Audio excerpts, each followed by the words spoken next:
In the crisp autumn of 1938, Austria's rolling hills and quiet towns fell under the shadow of a new power. The Anschluss, the annexation of Austria by Nazi Germany, was not just a political maneuver, it was the opening act of a dark experiment that would stretch across Europe.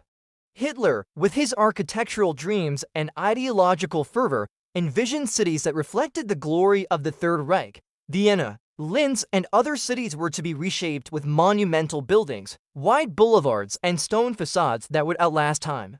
But the grandeur of his vision required a sinister underpinning: forced labor camps to extract, shape, and transport the raw materials that would make his cities shine. It was during a survey of Austrian quarries that the Nazis identified a limestone-rich plateau near the town of Mauthausen, a site that would become the epicenter of suffering. The location was strategic.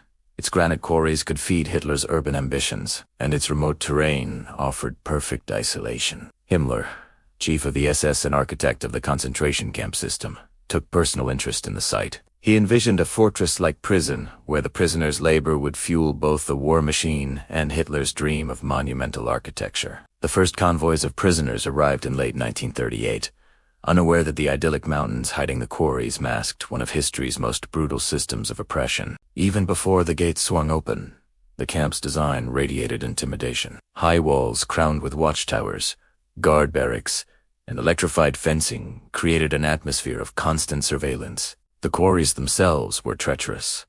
Sheer drops, jagged stone, and winding staircases would become instruments of death. As the prisoners would soon discover, survival was not just about withstanding hunger or cold. It was about surviving the very landscape itself. The camp's first prisoners, mostly political opponents of the Nazi regime, were subjected to a process designed to erase their humanity from the moment they stepped onto the grounds. Within the camp administration, a rigid hierarchy was enforced. SS officers wielded unchecked power, and the doctrine was simple.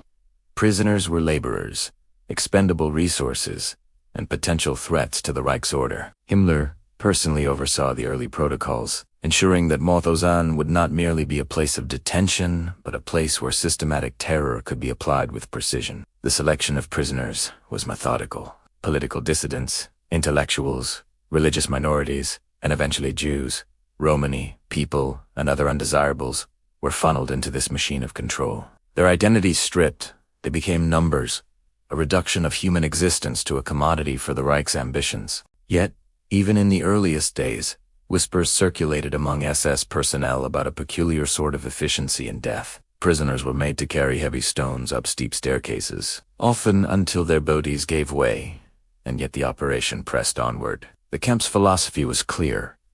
The exhaustion of labor, the threat of sudden punishment, and the omnipresent violence were tools to maintain order and crush spirit. It was a system designed to annihilate resistance before it could even take root.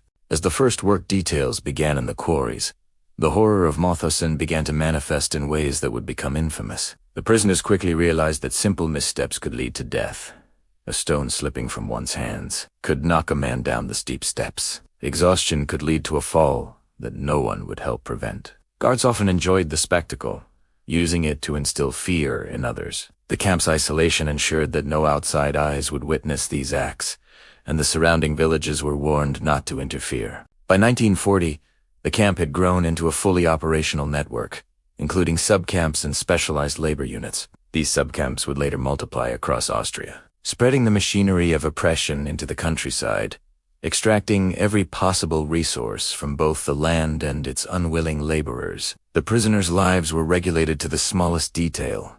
Wake at dawn, march to labor, endure the elements, and return only to overcrowded, unsanitary barracks. Disease, hunger, and exposure were as lethal as the SS guards themselves. Yet, even amid this relentless oppression, there were the first, faint sparks of resistance, small acts of defiance.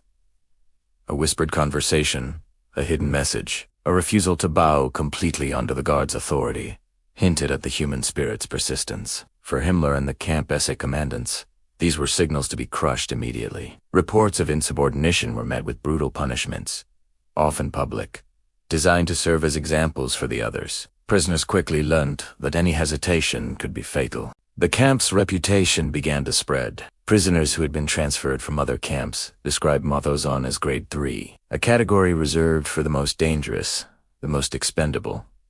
Survival was not the point. Endurance was measured in hours, not years. Families received no word of their loved ones.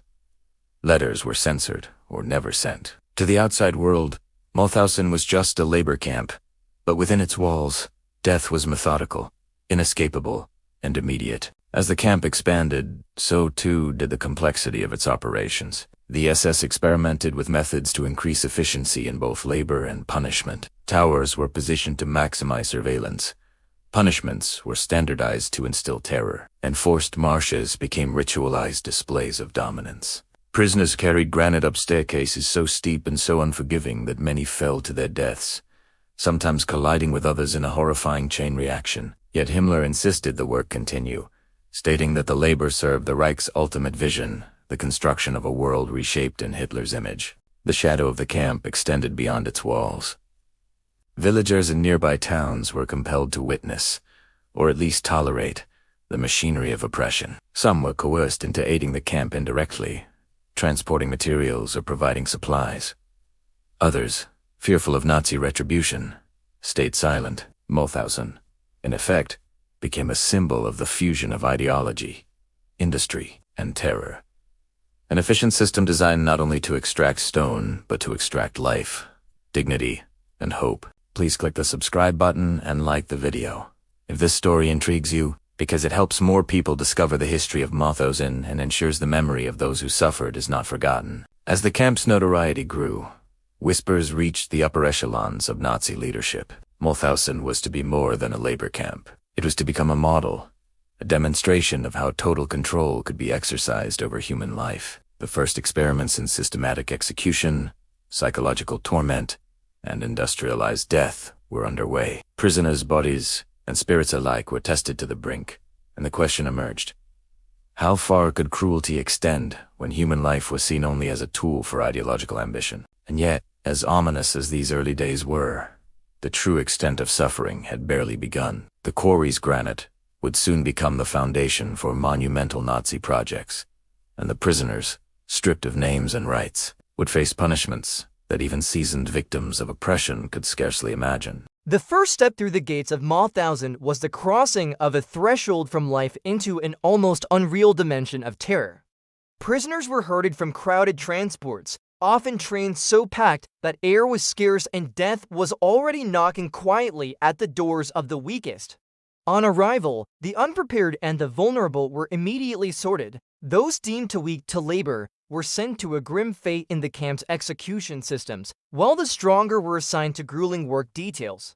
Yet strength offered no real protection, it merely delayed the inevitable. The initial process of dehumanization began instantly. Each prisoner's identity was erased. Names were replaced with numbers, stitched or tattooed on their arms, reducing complex human histories to a sequence of digits. Clothing was stripped, belongings confiscated, and hair was shaved in a methodical act of control. Naked and vulnerable, prisoners were forced into showers that masqueraded as hygiene but often concealed intimidation and psychological terror. Fear saturated every gesture, every glance, and the first days became a crucible, forging despair, anxiety, and a fragile, flickering will to survive. The camp's infrastructure itself was designed to break the human spirit. Barracks were overcrowded, poorly ventilated, and swarmed with vermin. The floors were bare, the bunks overcrowded, and the cold in winter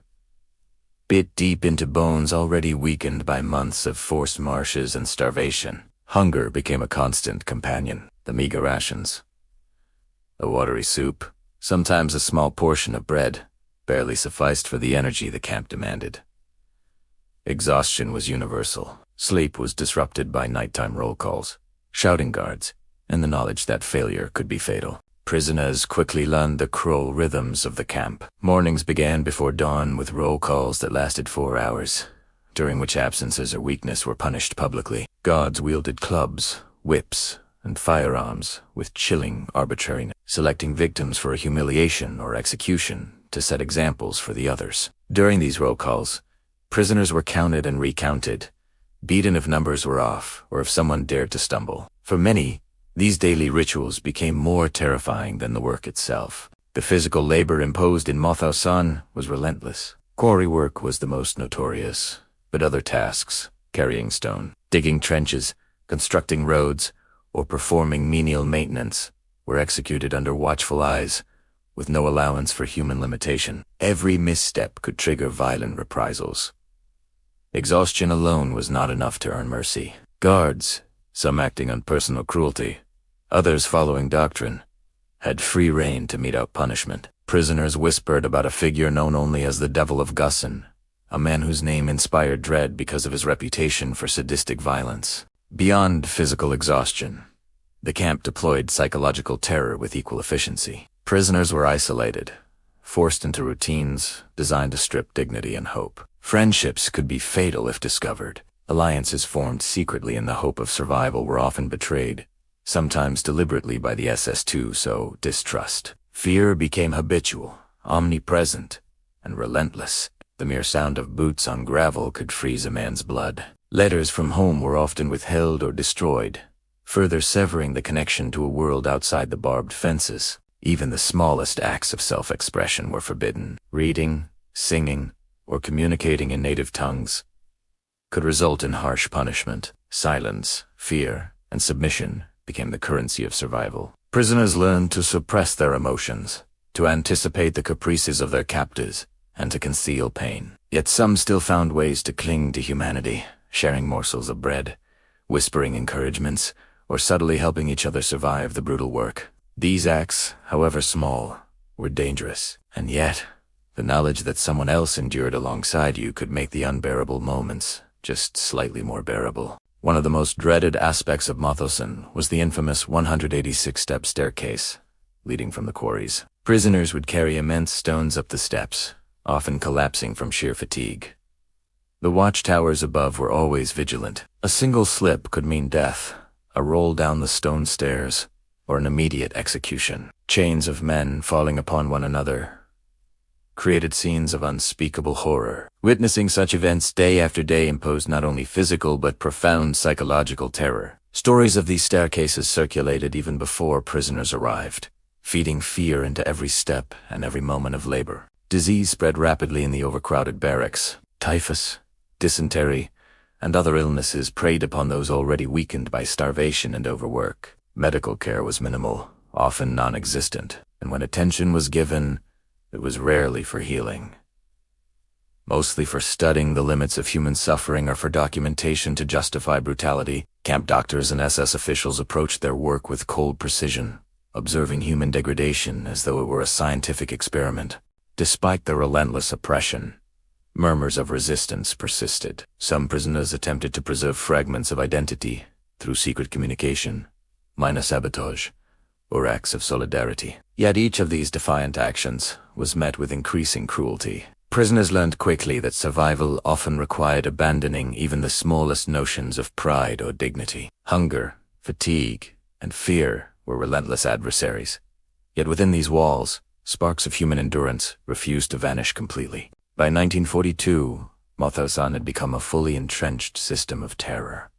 It was no longer simply a labor camp. It was a site where ideology, cruelty, and human suffering intersected in meticulously designed routines. Prisoners were trapped in a cycle of labor, exhaustion, and terror, with death always a step away. Families were severed from knowledge, identities were erased, and the human spirit was continuously tested. And yet, even in these moments, whispers of unimaginable horrors began to surface among the prisoners. Tales of guards throwing men off cliffs, of work details designed to ensure collapse and death, and of those who simply vanished without trace, created an atmosphere where fear was constant and hope was fragile. The shadow of the Devil of Housen loomed over every action. No misstep, no delay, no faltering strength was forgiven. Stories of those who resisted or who showed defiance circulated as both warnings and legends, instilling terror yet also fueling a grim fascination. Every day in Mauthausen was a lesson in the endurance of fear,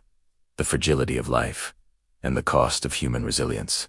By the time prisoners had settled into this relentless rhythm, it became clear that survival in Mauthausen demanded more than strength or cleverness. It demanded an almost supernatural endurance, an ability to navigate cruelty that exceeded imagination. Every day was a negotiation between life and death, and each prisoner had to learn quickly that their only allies were caution, patience, and the faintest flickers of hope that somehow, somewhere, survival was possible. The granite quarries of Mauthausen were not merely sites of labor, they were instruments of terror, a stage where human endurance was tested to the brink of collapse. The prisoners who toiled here were subjected to what the SS called Grade 3 punishment, the most brutal labor designed for those considered the most dangerous or expendable. From dawn until dusk, men and women, often already weakened by starvation and disease, carried massive blocks of stone up the infamous 186-step staircase. Each step demanded precise footing, or the result would be fatal. Those who stumbled risked being trampled or thrown from the steps in acts of calculated cruelty. The physical strain was unimaginable, yet it was compounded by the psychological warfare of the SS guards. Paced the staircases, wielding whips and clubs, selecting victims at random for punishment. Some prisoners were forced to carry stones twice their own weight, their muscles screaming, lungs burning, hearts pounding. Yet even a whisper of hesitation could invite a blow or worse. Families of the prisoners received no news of these trials. The camp's silence around death concealed the scale of atrocity from the outside world. The quarries were more than work sites, they were theaters of death. Falls were frequent, often fatal, as prisoners slipped on loose gravel or were shelved by overzealous guards. Others collapsed from exhaustion, only to be beaten, left to die, or rolled back into the quarries. Chains of men tumbling down the stairs created nightmarish collisions, bodies crushing one another in a grotesque, living domino effect. These tragedies became ritualized spectacles, intended to instill fear in those forced to continue. The prisoners called it the staircase of death, and its shadow loomed over every hour of labor. Yet even amid relentless physical punishment, moments of silent resistance occasionally emerged. Prisoners exchanged glances, shared whispered encouragement, or secretly eased a stone for a comrade. These acts of defiance were perilous, but they preserved slivers of humanity amidst the machinery of cruelty. In the eyes of the SS, however, such gestures were intolerable. Reports of solidarity or defiance were met with immediate reprisals, and the Devil of Housen often ensured that punishment was as cruel and public as possible. Work in the quarries was not only a test of endurance, but a carefully orchestrated exercise in dehumanization. Prisoners were stripped of clothing, sometimes even of shoes, to increase vulnerability to the elements and to maximize physical suffering. Rain, snow, and searing sun had to be endured with nothing to protect the body. Guards watched without mercy, correcting perceived laziness with beatings, or sometimes tossing prisoners off cliffs for minor mistakes. The quarry itself became a microcosm of the camp's philosophy. Survival was conditional, labor was sacred, and humanity was expendable. The psychological toll mirrored the physical strain. Prisoners were constantly reminded of their expendability. The faintest sign of rebellion, hesitation, or fatigue could trigger public executions or severe beatings. Those who fell behind in the work detail were often used as examples, tied or suspended in front of others, their suffering reinforcing the omnipresent power of the SS. Fear became instinctive. Each prisoner learned to anticipate danger, to calculate every movement with precision, and to suppress instinctive reactions that could betray them to the guards. Despite these horrors, the quarry laborer sometimes inspired fleeting hope. Prisoners occasionally managed to support each other, share stolen food, or communicate through brief gestures. These small acts were acts of survival themselves, yet the cost was immense. If discovered, such solidarity could lead to death or prolonged suffering. Still, it was in these moments, brief as they were, that prisoners clung to a semblance of human dignity and community, a stark contrast to the unrelenting cruelty surrounding them. By 1943, the scale of the quarry's operation had expanded significantly. Subcamps were established to feed labor into the main site, multiplying the number of victims subjected to the same grueling staircase and quarry work. The methods of punishment were refined, each designed to maximize labor output while minimizing the cost of the prisoners' lives, though many died regardless. Exhaustion, disease, and random executions claimed hundreds daily. The SS documented these deaths meticulously, treating human suffering as data to refine their operations. Even the smallest miscalculation could be fatal. Prisoners who attempted to rest, misjudged the weight of a stone, or stumbled on uneven ground were often thrown to the bottom of the quarry or beaten to death. The sound of falling stones, screams, and the relentless clatter of labor echoed through the mountains. A symphony of despair. Observing prisoners were forced to endure this, witnessing the consequences of errors, ensuring obedience through terror. Yet whispers of hope persisted in unlikely forms. Secret networks formed among prisoners, exchanging food, warnings, or minor tools to make labor slightly more bearable. Some prisoners attempted sabotage, whether to slow production or to disrupt the cruelty of the SS. Each attempt was dangerous, often ending in brutal retribution, but it showed the resilience of the human spirit amidst a world designed to extinguish it. The camp's brutality was not limited to the quarries, punishments within the barracks, forced marches to nearby subcamps, and the deliberate withholding of food created a world where survival depended on constant vigilance. Any lapse could prove fatal. Disease, exhaustion, and malnutrition compounded the already horrific physical challenges, while the omnipresent fear of guards created a psychological environment of inescapable terror. During this period, the SS continued to perfect their methods of exploitation. Prisoners were observed for endurance limits, monitored for signs of weakness, and subjected to increasingly complex labor schedules. The goal was systematic control, transforming human beings into tools, extracting every ounce of strength and life, and demonstrating absolute dominance. The infamous staircase became both a symbol of the camp's cruelty and a functional instrument of labor, a relentless test of body and mind. Please click subscribe and like the video if this narration helps you understand the scale of suffering at Mauthausen. Supporting this channel ensures more people learn about the resilience of those who endured and the horrors that must never be forgotten. Even as labor intensified, the scope of atrocities expanded. Prisoners were not only punished physically but humiliated psychologically, forced into repetitive, grueling work stripped of identity, and watched constantly.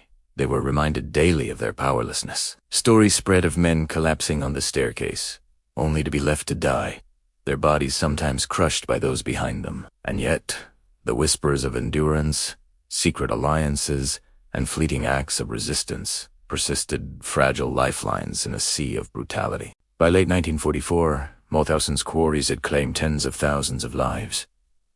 The relentless labor, combined with systematic terror, ensured that death was omnipresent. Yet the prisoners' struggle for survival continued. Each day, each step up the 186-step staircase was a confrontation with mortality, with cruelty, and with the indomitable human spirit that refused to vanish even under the weight of stones, chains, and despair. The world outside the camp had yet to grasp the full scale of the horrors within, but for those trapped on the granite slopes of Mauthausen, survival was a defiance of unimaginable cruelty, a silent, daily rebellion against a system designed to erase humanity entirely. By early 1945, the world itself seemed to teeter on the edge of chaos. Nazi Germany was collapsing under the relentless advance of Allied forces.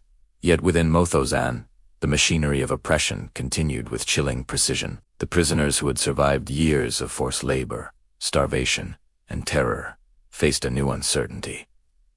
The Nazis, desperate to conceal their crimes, began implementing what historians later called death marches, an accelerated execution. Every day brought the possibility of liberation, yet also the looming threat of annihilation at the hands of a regime unwilling to allow evidence of its atrocities to survive. As Allied bombers advanced over Austria, SS officers in Mauthausen attempted to erase all traces of the camp's horrors. Documents were burned, records destroyed, and some prisoners were forced on brutal marches into the mountains, where many perished from exhaustion, exposure, or execution. The camp's physical infrastructural barracks, quarries, watchtowers remained, but the SS aimed to obliterate the human evidence of their crimes. Yet, despite these desperate attempts, the resilience of survivors ensured that the stories, the memories, and the documentation could not be completely erased. Liberation finally came in May 1945. American forces, advancing through Austria, encountered the camp in a state of both ruin and organized terror. They found emaciated prisoners, many near death, and scenes of unimaginable horror, bodies in barracks, evidence of mass executions, and the quarries still littered with the detritus of forced labor. Yet amid the devastation were stories of survival, courage, and quiet defiance. Prisoners who had endured the staircase of death, the quarries, and years of dehumanization began to tell their stories, offering the world a window into the extremities of human cruelty and endurance. The liberation of Mauthausen also revealed the calculated scale of the SS hierarchy. Officers responsible for atrocities, including figures whose names inspired terror among prisoners, were captured, interrogated, and eventually tried in post-war tribunals. Yet some evaded justice, escaping Europe or assuming false identities. The survivors' testimonies became essential not only for historical records but for holding perpetrators accountable. These accounts detailed not only the crimes but the mechanisms of cruelty, the selection processes, the forced labor systems, and the psychological methods used to suppress humanity. Beyond legal reckoning, the camp left a profound moral and cultural legacy. Mauthausen became a site of remembrance, a stark reminder of what happens when ideology, bureaucratic efficiency, and absolute power converge in the systematic dehumanization of human beings. Memorials and museums were established, preserving the physical evidence and the stories of survivors. Scholars and educators have since emphasized the importance of these testimonies, ensuring that future generations understand both the historical facts and the human experiences that statistics alone cannot convey. Survivor accounts frequently return to the staircase, the quarries, and the relentless labor as defining features of life in Mauthausen. One survivor described stepping onto the stairs each morning as entering a theater of fear. Every misstep could mean death. Every stumble could crush another prisoner below, and every glance toward a guard tower reminded one that humanity had been stripped to numbers and obedience. These recollections underscore the camp's uniqueness among Nazi labor camps. It was not only a place of work but a deliberate instrument of physical and psychological annihilation. At the same time, Mauthausen stands as a testament to human resilience. Despite the atrocities, prisoners found ways to preserve their humanity. Secret acts of solidarity, small gestures of kindness, and attempts at intellectual or spiritual sustenance became life. Even when hope seemed extinguished, survivors found ways to endure, illustrating the remarkable capacity for endurance in the face of systematic cruelty. These acts of quiet defiance ensured that Mauthausen would not only be remembered as a site of horror, but also as a symbol of courage under unimaginable pressure. The post-war period brought challenges of documentation and memory. The Nazis had attempted to destroy evidence, and the scale of crimes initially seemed incomprehensible. Yet through survivor testimonies, archival records, and the physical remnants of the camp itself, historians reconstructed a narrative that revealed both the logistical efficiency and the moral depravity of the Nazi system. Mauthausen's liberation provided not only justice for some, but a crucial historical record that underpins modern understanding of genocide, systematic oppression, and human rights violations. Stories of escape, resistance, and endurance continue to captivate historians and the public alike. Some prisoners managed to flee during work details. Others resisted through subtle acts that disrupted SS operations, and a few even communicated information to the Allies about the camp's conditions.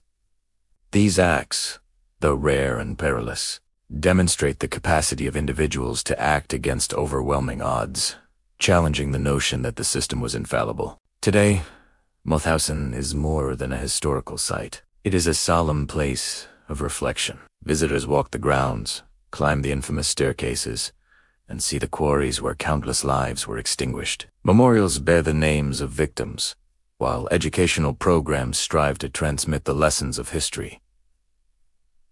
The dangers of unchecked ideology, the human cost of dehumanization, and the enduring power of memory. Each stone, each barrack, and each survivor account contributes to a narrative that refuses to let the horrors fade into obscurity. Even decades later, the psychological echoes of Mauthausen resonate. Historians examine the interplay of bureaucracy, ideology, and violence, exploring how ordinary people became perpetrators and how systemic cruelty was rationalized. The camp exemplifies how human structures can be manipulated to commit extraordinary evil, and it stands as a warning that vigilance and moral courage are necessary to prevent history from repeating itself. Yet amid the darkness, the legacy of Mauthausen also illuminates hope. Survivors rebuilt lives, documented atrocities, and ensured that the stories of those who perished were not forgotten. Scholars, educators, and memorial committees continue to share these lessons, emphasizing that remembrance is not merely about looking back, but about shaping a more humane future. The camp remains a stark, enduring reminder of both the depths of human cruelty and the resilience of the human spirit. And as modern generations engage with this history, the lessons of Mauthausen endure. That memory is a weapon against repetition, that human dignity must be defended, and that even in the darkest times, the courage to endure and the will to remember can illuminate a path through horror. In every stone carried up the staircase, every survivor testimony, and every monument, the past confronts us, urging reflection, vigilance, and the affirmation of our shared humanity.